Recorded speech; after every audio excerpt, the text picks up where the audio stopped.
girafe naine. Dans les vastes savanes d'Afrique, où le soleil doré illuminait les plaines infinies et où le vent soufflait doucement à travers les acacias, vivait une girafe très spéciale nommée Lio. Mais Lio n'était pas comme les autres girafes. Il était beaucoup plus petit. Ses jambes étaient plus courtes. Son cou n'était pas aussi long. Et bien qu'il ait de magnifiques taches dorées, il ne pouvait pas atteindre les feuilles les plus hautes des arbres. Les autres girafes étaient gentilles avec lui.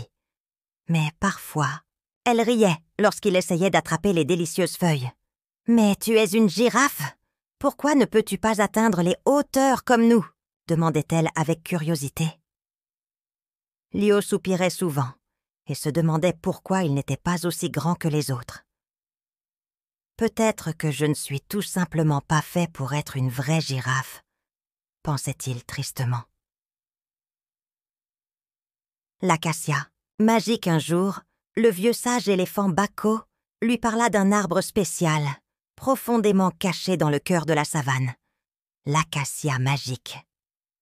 On dit que cet arbre exauce le souhait de quiconque comprend son propre cœur, dit Bako, avec un sourire mystérieux. Lio prit son courage à deux mains. Peut-être que cet arbre le rendrait plus grand, afin qu'il puisse enfin être comme les autres girafes.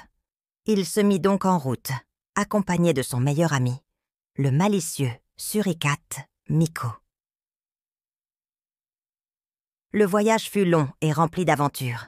Ils durent traverser une rivière tumultueuse, éviter un groupe de lions affamés et escalader un immense baobab. Mais Lio ne se laissa pas décourager. Finalement, ils atteignirent la clairière où se dressait l'acacia magique. La révélation de Lio Lait, cœur battant, Lio s'approcha de l'arbre. « Je souhaite être grand, aussi grand que les autres girafes », cria-t-il plein d'espoir. L'acacia fit bruire doucement ses feuilles dans le vent, et une voix douce chuchota. « Pourquoi veux-tu être plus grand, petit Lio ?» Lio réfléchit. « Parce que sinon, je ne peux pas être comme les autres. Je n'arrive pas à atteindre les feuilles les plus hautes, et parfois, les autres rient de moi. » L'acacia rit doucement. « Mais Lio, tu es déjà spécial. Regarde autour de toi. Qui a traversé la rivière bien qu'il soit petit? Qui est assez rapide pour échapper au lion? Qui a eu le courage de venir jusqu'ici ?» Lio cligna des yeux. C'était vrai. Il avait fait tout cela. Il n'était peut-être pas grand, mais il était intelligent, rapide et courageux. « La grandeur ne fait pas de toi quelqu'un d'exceptionnel, » dit l'acacia. « C'est ton cœur, ton intelligence et ta gentillesse qui comptent.